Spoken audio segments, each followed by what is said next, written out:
नमस्कार दोस्तों। उषा की आवाज़ चैनल में आप सभी का स्वागत है। हमारी आज की कहानी है गलतफहमी। दीक्षा बहुत ही समझदार और सुंदर लड़की थी। वह हर काम को बड़ी ही निपुणता के साथ खत्म करती थी। उसके जीवन में सब कुछ था, लेकिन एक बात को लेकर वह बहुत ज़्यादा चिंता में रहती थी। उसे हर समय अपनी सुंदरता को लेकर असुरक्षा की भावना महसूस होती थी। आज हमेशा की ही तरह वह कॉलेज जाने से कतरा रही थी। उसे जाने का बिल्कुल भी मन नहीं हो रहा था, लेकिन शायद कॉलेज जाने की बड़ी मजबूरी थी। उसे पढ़ लिख कर बड़ा जो बनना था। आज भी हमेशा की ही तरह उसने बड़ों के पांव छुए और मंदिर में भगवान के दर्शन किए। लेकिन आज कॉलेज के लिए रवाना होने से पहले दीक्षा की मम्मी ने पूछा कि तुम्हारा कोई दोस्त आया था कल? यह चॉकलेट का बॉक्स भी देकर गया। मैं तो तुम्हें बताना ही भूल गई थी। मम्मी की यह बात सुनते ही दीक्षा घबरा गई। उसने कहा, मम्मी मेरे दोस्त को तो आप अच्छे से जानते हो, फिर यह कौन सा दोस्त आ गया जिसे आप जानते ही नहीं? उसकी आवाज़ में कंपन थी। वह फिर से बोली, मम्मी मुझे आदमियों की इन हरकतों से बहुत डर लगता है। जब भी कोई आदमी मुझे घूरता है तो मुझे बेचैनी सी होने लगती है। अब लगता है कि कोई नया आदमी मेरा पीछा कर रहा है। पता नहीं कौन है वो। दीक्षा की मम्मी ने उसे ढांढस बंधाया और बेधड़क होकर कॉलेज जाने के लिए कहा। दीक्षा रवाना हो गई, पर उसके मन में डर भी था। वह सोचने लगी कि ऐसा कौन सा लड़का है जो उसका पीछा कर रहा है। हमेशा की तरह वह दिल्ली मेट्रो स्टेशन पहुंची और मेट्रो का इंतजार करने लगी। जैसे ही ट्रेन आई वह उसमें बैठ गई। आज वह सीट पर बैठी तो उसे एक अलग नज़ारा देखने को मिला। ट्रेन में एक आदमी लगातार उसे घूरे जा रहा था और मुस्कुराए भी जा रहा था। दीक्षा ने उसे कड़वी नज़रों से देखा, पर जैसे उस आदमी पर कोई असर नहीं हुआ।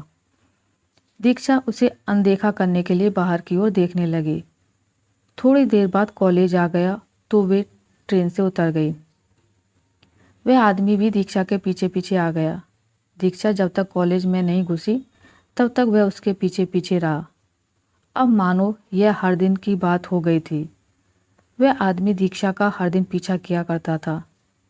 दीक्षा ने ऐसी परिस्थिति का सामना पहले कभी नहीं किया था। वह अब धीरे धीरे अवसाद में जाने लगी थी। उसकी पढ़ाई पर भी बुरा असर पड़ रहा था। धीरे धीरे उसने कॉलेज भी जाना बंद कर दिया था। उसके मम्मी पापा इस बात से बहुत परेशान हो गए थे। एक दिन तो हद तब हो गई जब वही आदमी दीक्षा के घर तक भी पहुंच गया। उसने दीक्षा के घर की डोरबेल बजाई तो उसकी मम्मी ने गेट खोला। दीक्षा की मम्मी ने उसे आवाज़ देते हुए बोली कि दीक्षा तुम्हारा दोस्त आया है। दीक्षा दौड़ी भागी दरवाजे पर चली आई। दरवाजे पर उस आदमी को देखकर वह पसीना पसीना हो गई। एक बार के लिए तो वह डरी, लेकिन बाद में उसने हिम्मत जुटाई और आगे बढ़ी। वह गुस्से से उस आदमी की ओर भागी और उस आदमी को जोर से धक्का दे दिया। वह आदमी गिर पड़ा। जोर से गिरने की वजह से उसे चोट लग गई। दीक्षा तेज आवाज़ में बोली, बेशर्म, तुम्हें शर्म नहीं आती कि एक महिला को तुम इतना तंग करते हो? तुम्हारे जितना निर्जल इंसान मैंने अपने जीवन में कभी भी नहीं देखा है। मन करता है कि तुम्हें इतना मारूं कि तुम्हारी जान निकल जाए।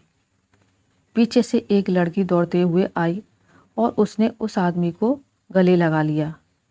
वह उस आदमी के सिर पर खरोंच देखकर बोली, अरे रोहित भैया, मैंने आपको मना किया था ना यह सब करने को, तो फिर क्यों किया ऐसा?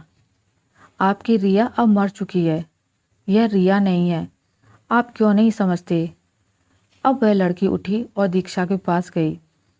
उसने दीक्षा को कहा, माना कि जब कोई व्यक्ति किसी महिला का पीछा करता है तो ऐसे में असुरक्षा की भावना आ ही जाती है, पर हर कोई इंसान एक जैसा नहीं होता। अब मैं तुम्हें असली बात बताती हूँ। दरअसल 1 साल पहले ही हमारी बहन महिमा का निधन हो गया था।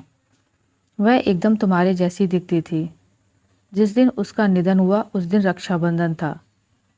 रक्षाबंधन के हिसाब से महिमा ने एक बहुत ही सुंदर राखी खरीदी थी। महिमा हमारे घर राखी बांधने आ ही रही थी कि अचानक उसका एक्सीडेंट हो गया। मेरे भाई ने महिमा की याद में वह राखी अपने पास ही रख ली। जिस दिन इसने तुम्हें देखा इसे लगा कि महिमा वापस आ गई है। यह हर रोज़ तुम में महिमा को ढूंढता था। क्योंकि आज रक्षाबंधन है, इसलिए इसने जिद की थी कि वो महिमा वाली राखी तुमसे ही बंधवाएगा।